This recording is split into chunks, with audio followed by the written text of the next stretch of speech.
Bismillahirrahmanirrahim.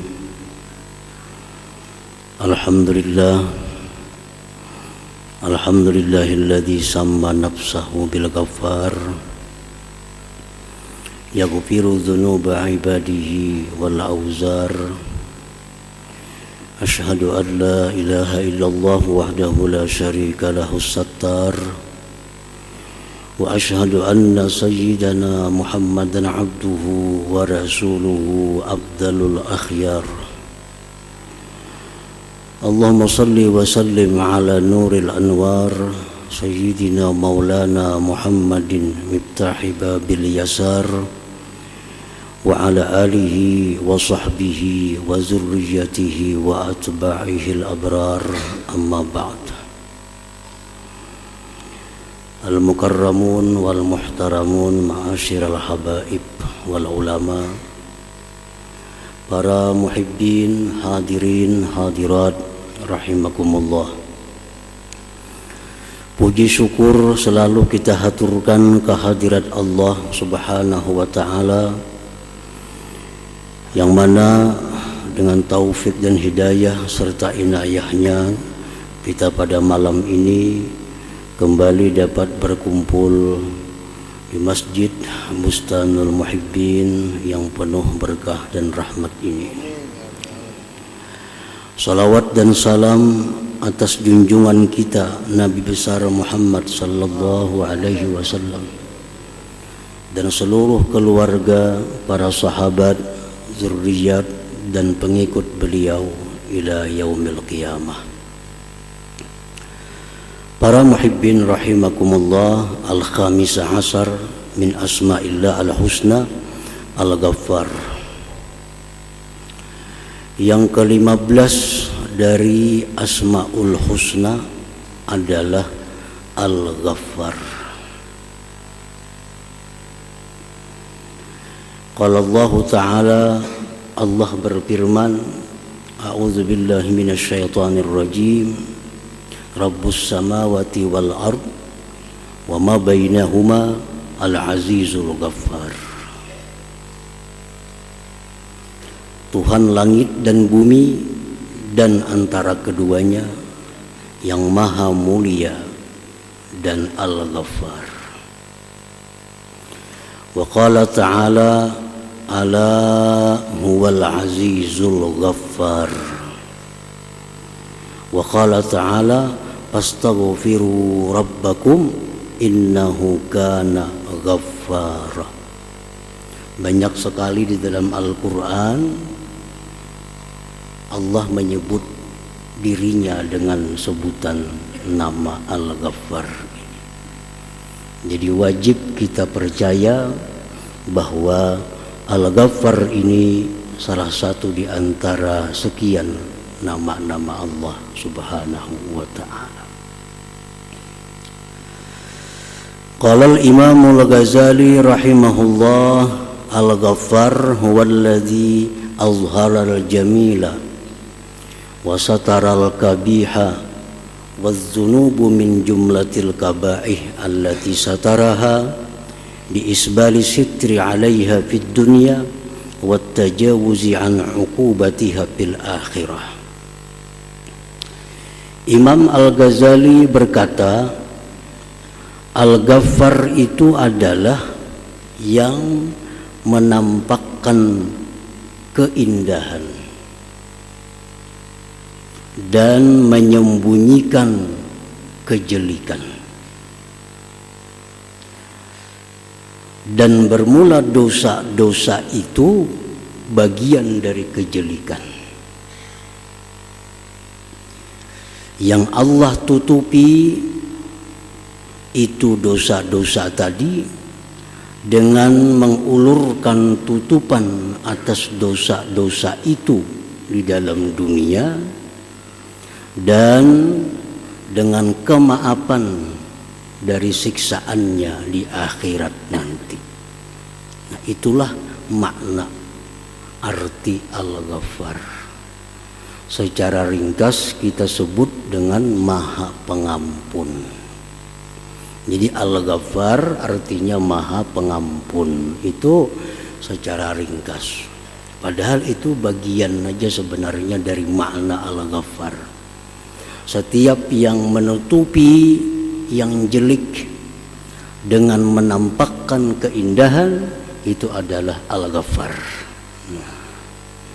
Para muhibbin rahimakumullah, ada 3 hal yang ditutupi Allah dalam diri kita, yang mana itu adalah merupakan tajalli dari nama Allah Al-Ghaffar.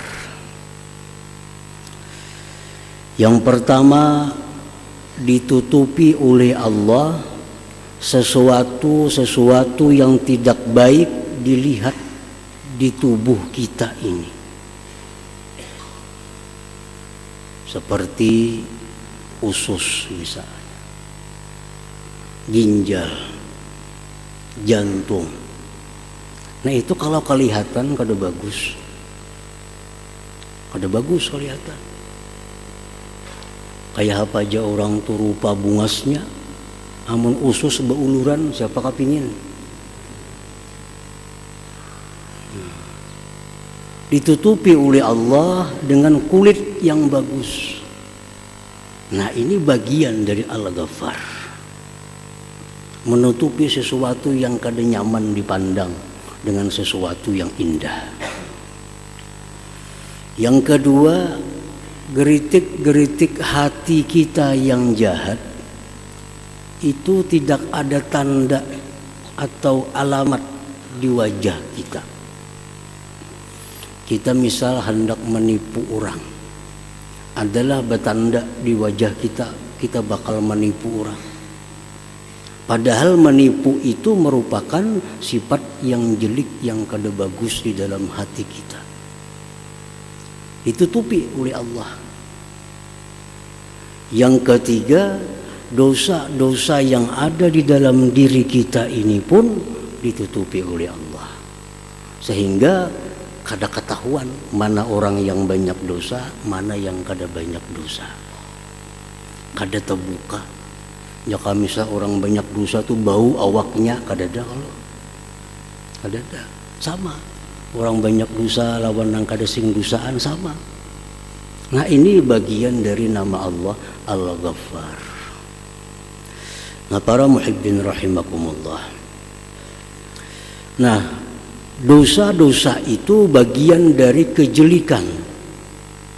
Allah tutupi dalam dunia ini, Allah tutupi dengan sesuatu yang indah, dan di akhirat nanti ditutupi lagi oleh Allah dengan ampunannya. Ditutupi lagi dengan ampunan. Nah oleh karena itu Al-Ghaffar ini seringkali disingkat maknanya dengan Maha Pengampun.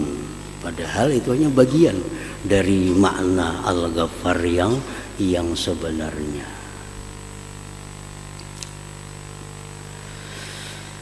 Ada beberapa cara Allah Subhanahu wa ta'ala yang namanya Al-Ghaffar memberikan ampunan kepada kita. Pertama, Allah berikan kita ampunan secara cuma-cuma, tanpa kita minta ampun kepada Allah, kita diampuni. Tanpa kita minta maaf kepada Allah, kita dimaafi. Itu pertama, Allah akan memberikan ampunan secara cuma-cuma itu terjadi pada malam nisfu Sya'ban contohnya. Nah, malam nisfu Sya'ban. Rasulullah sallallahu alaihi wasallam bersabda, "Yattali'ullah tabarak wa ta'ala ila khalqihi lailatan nisfi min Sya'ban, fayaghfiru li jami'i khalqihi illa li musyrikin aw musyahin." Rawahu Ibnu Majah wa Shahahul Albani. Allah menampakkan rahmatnya yang khusus pada malam nisfu Sya'ban itu. Allah ampuni sekalian makhluknya kecuali yang menyekutukannya. kecuali yang musyrik atau orang yang berbantah-bantahan. Oleh para ahli hadis, maksudnya berbantah-bantahan itu orang yang kada batagur sapa lebih 3 hari. Jadi kalau selain musyrik, selain orang yang berbantah-bantahan, asalkan dia beriman kepada Allah dan Rasul, pada malam nisfu Sya'ban itu dia dapat ampunan dari Allah Subhanahu wa ta'ala, walaupun dia tidak minta ampun, walaupun inya guring semalaman malam itu. Kada tahu 4 orang baca Yasin, kada tahu orang 4 sembahyang maghrib berjamaah, guring malam itu. Cuma inya kada musyrik dan inya kada ada bebantah-bantahan lawan orang. Nah, maka orang ini dapat ampunan dari Allah Subhanahu wa ta'ala. Dosa apa yang diampuni Allah itu hanya Allah yang tahu. Pokoknya ada di antara sekian dosa kita yang dihapus, diampuni oleh Allah Subhanahu wa ta'ala. Para muhibbin rahimakumullah. Yang kedua, cara Allah memberikan ampunan itu dengan berbuat amal saleh.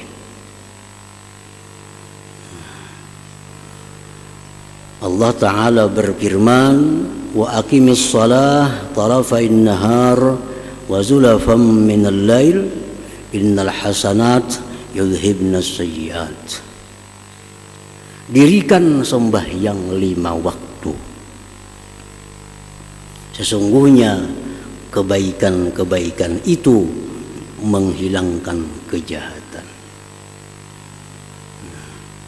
Dengan berbuat baik, secara otomatis ada dosa yang diampuni Allah. Walaupun kita kadang minta ampun kepada Allah dosa itu. Satu contoh, di zaman Rasulullah sallallahu alaihi wasallam ada seorang laki-laki pedagang kurma. Laki-laki ini batuku kurma. Nah, waktu itu datang seorang perempuan hendak nukar kurma. Pilih kurma binian nih. Jarna ampun toko nang baik di dalam kurmanya. Hendak nang baik di dalam, masuk ke dalam si bini-bini tadi.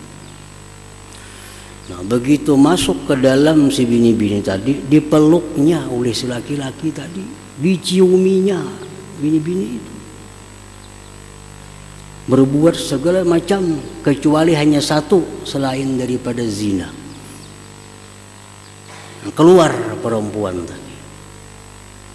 Laki-laki ini sadar, kalau Rasulullah tahu perbuatanku ini kayak apa aku, kalau turun kena wahyu kayak apa.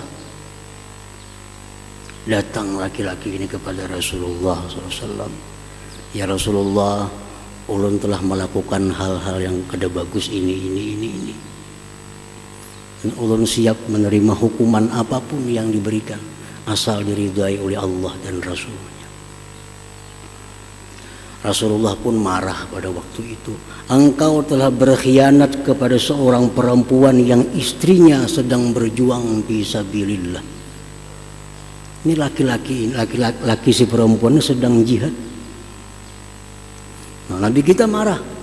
Ikam nih jar Nabi, lakinya berperang. Ikam kaituilah bininya. Makin sedih laki-laki tadi. Rasulullah pun tertunduk Rasulullah. Lalu turun ayat Al-Quran, wa aqimis salah tarafain nahar wa zulafam minal lail innal hasanat yudhibnas sayyiat. Artinya jar Nabi, ikam sembahyang tadi 5 waktu sembahyang. Nah, itulah menghapus dosa-dosa engkau tadi.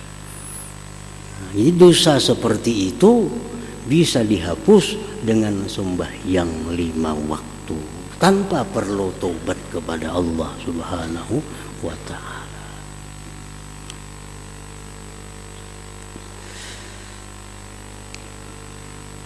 Rasulullah SAW bersabda, "Man shama Ramadhana imanan wa ihtisaban ghufira lahu ma taqaddama min dzambihi."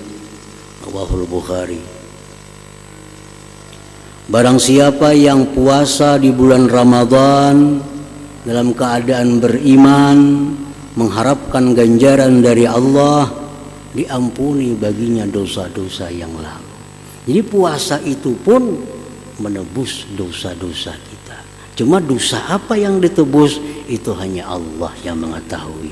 Pokoknya dengan puasa Ramadan banyak dosa yang terhapus dengan sendirinya karena perbuatan baik itu. Para muhibbin rahimakumullah. Nah, jadi itu yang kedua, cara Allah mengampuni dosa kita, Al-Ghaffar ini. Yang ketiga, cara Allah mengampuni dosa hambanya itu dengan tobat yang nasuha. Nah, jadi ini artinya dosa ini kada terampuni dengan malam nisfu Sya'ban. Dosa ini kada terampuni dengan malam Qadar. Dosa ini kada terampuni dengan perbuatan-perbuatan kebaikan. Dosa ini hanya bisa diampuni oleh Allah dengan tobat kepada Allah. Nah, tentu ini dosa-dosa yang dianggap kabair, dosa-dosa yang besar. Apa dosa besar itu contohnya? Seperti berbuat kezaliman kepada sesama. Nah, ini dosa besar. Misalnya kita menggibah orang, menggunjing orang, itu termasuk dosa besar. Ini kada akan hapus dengan sembahyang 5 waktu, kada akan hapus dengan dibawa puasa, kada akan hapus dibawa bersedekah, kada akan hapus dibawa amaliyah Lailatul Qadar, nisfu Sya'ban. Ini hanya terhapus dengan taubat nasuha, dengan taubat yang benar-benar taubat kepada Allah Subhanahu wa taala. Nah, ini kabair, dosa besar. Kalau dosa-dosa besar itu mesti tobat kepada Allah Subhanahu wa taala. Nah, para muhibbin rahimakumullah.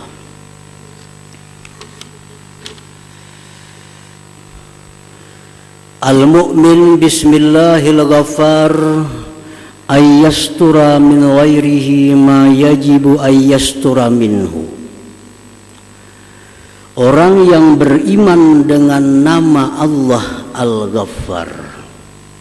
Nah, kita sudah percaya nama Allah Al-Ghaffar yang menampakkan keindahan, menutupi segala kejelekan, mengampuni dosa-dosa hambanya.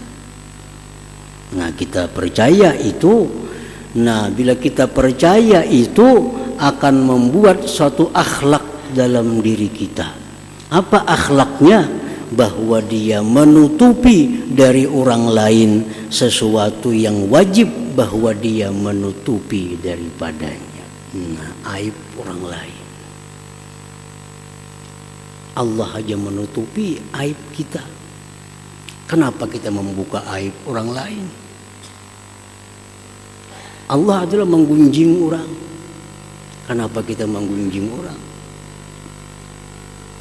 Nah, kalau kita masih mau menggunjing orang, membuka aib orang, jelas kita belum beriman sepenuhnya dengan nama Allah Al-Ghaffar ini. Hanya tahu aja Al-Ghaffar nama Allah artinya Maha Pengampun, tapi belum beriman sepenuhnya. Buktinya apa? Buktinya belum membuahkan hasil. Nah, kita sembahyang itu hasil daripada iman kita. Kita puasa itu hasil dari iman kita. Kita berzakat itu hasil dari iman kita. Nah, kita menutupi aib-aib orang itu pun buah dari iman kita.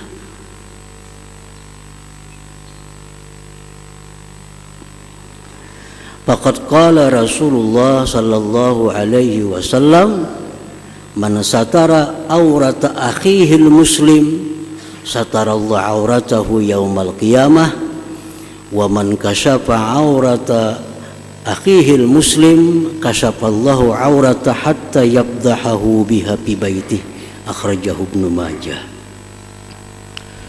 Barang siapa yang menutupi aib saudaranya yang muslim. Apa aib itu contohnya? Perbuatan maksiat yang dilakukan oleh kawan kita secara sembunyi, itu aib. Itu aib. Nah, misalnya apa? Kawan kita kada puasa, tapi ini sembunyi-sembunyi, nembak kumur nginum, kan ketahuan tuh. Kita aja yang tahu. Nah, jangan dikisahkan lawan orang. Ini tuh kada puasa, kada sambil bawa kumur minum. Nah, ini membuka aib. Nah, itu yang dimaksud membuka aib.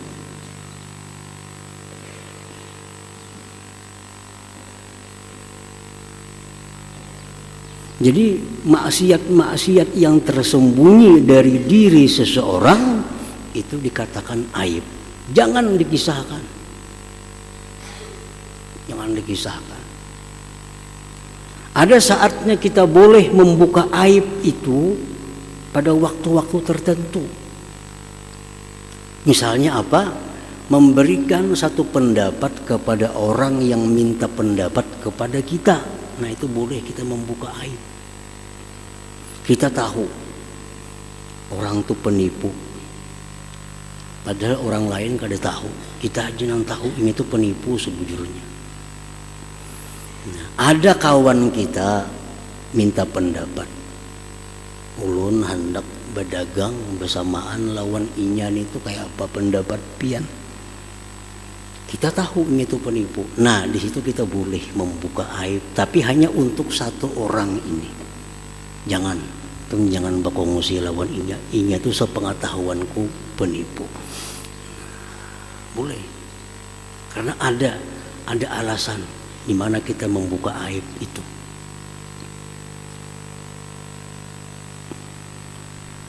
Tapi kalau orang ini sudah maksiatnya terbuka, nah maksiatnya terang-terangan, itu kada aib lagi.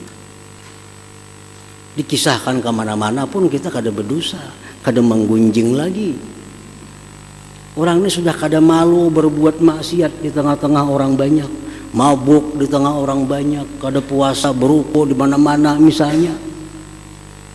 Itu sudah hilang malu. Nah, orang yang hilang malu ini bukan satu aib bagi dirinya, itu kita kisahkan ke lain, bukan membuka aib orang, karena inya sendiri sudah membuka aibnya itu kada jadi masalah.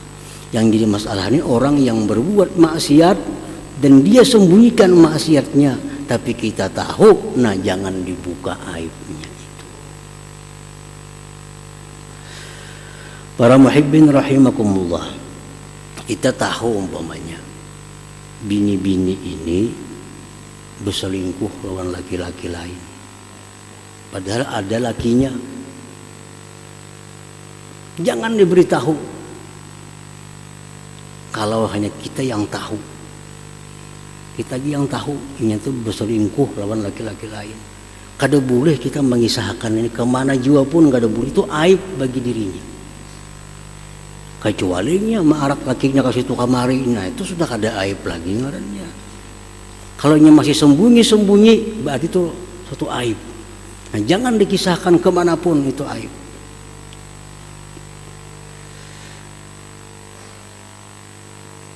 Nah, jadi itu pengertian aib. Bukan aib itu misal orang bebini dikisahkan tuh ada aib bebini itu. Tadi dia si pulang tuh kawin tadi jar. Itu kawin pulang ini. Itu kada aib. Buka aja kada papan itu. Kawin itu sunnah Nabi, kada aib. Bukan keaiban yang mesti dijaga. Ya kada salah itu. Misalkan pada bebini pulang nyer si anu bebini pulang untuk lain aib, pada papa ngisahkan itu tuh sunnah Nabi. Baik lagi dikisahkan ke sana kemarin itu.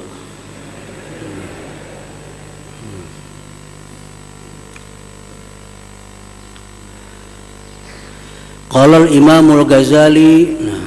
Jadi tadi siapa yang menutupi keaiban saudaranya yang muslim, Allah tutupi aibnya pada hari kiamat. Hari kiamat disimpan Tuhan aib kita. Bahkan menurut pensarah hadis ini, orang yang dalam dunia itu menjaga, memelihara, menutupi aib saudaranya, di akhirat nantinya dia akan dihisap oleh Allah di suatu tempat yang tidak dilihat dan didengar oleh orang lain. Di sidang, tapi di tempat yang kada diketahui oleh orang lain. Orang lain kada mendengar, kada melihat. Jadi apapun aib yang dibongkar oleh Allah, orang lain kada tahu. Karena dia dalam dunia suka memelihara, menutupi aib sesamanya itu. Wa man kasyafa aurata akhihil muslim kasyafallahu auratah. Siapa yang suka membuka aib sesama muslim, nah Allah buka nanti aibnya. Aib seorang pun tak buka surangannya kayaknya. Sehingga Allah permalukan dia dengan aibnya itu di rumahnya sendiri. Walaupun di rumah dia berkurung kadang tahunya orang. Pada ini tuh kada puasa kadang tahunya. Bininya kada tahu padanya kada puasa. Tapi karena ia suka membuka aib orang lain, ketahuan kayaknya akhirnya. Walaupun dia diam di rumah. Nah, siapa yang membuka aib saudaranya muslim, Allah akan buka auratnya sehingga Allah permalukan dia di dalam rumahnya sendiri. Nah, para muhibbin rahimakumullah. Qala al-Imamul Ghazali wal mughtab wal mutajassisu bimu'zalin an hadal waspi. Orang yang suka menggibah, ujar Imam Ghazali, orang yang suka menggibah, orang yang suka mencari-cari kesalahan orang lain, jauh daripada beriman dengan Al-Ghaffar ini.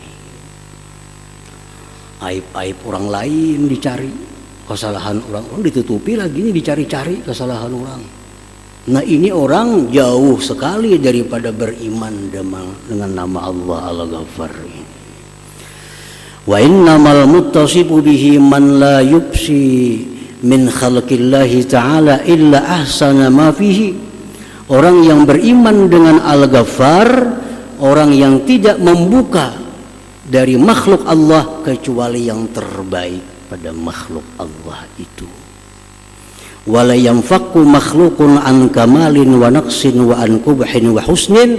Dan makhluk itu kada terlepas daripada baik dan jelek. Makhluk manapun, apapun makhluk itu, kada terlepas dari kebaikannya, ada kejahatannya. Nah, orang yang beriman dengan nama Allah Al-Ghaffar, dia selalu melihat yang baiknya, membuka yang baiknya, menutupi yang aibnya, menyebut yang baiknya, diam terhadap yang tidak baiknya. Itu Al-Ghaffar. Para muhibbin rahimakumullah, Nabi Isa alaihissalam suatu hari lewat dengan sahabatnya jalan, bertamu lawan bangkai anjing.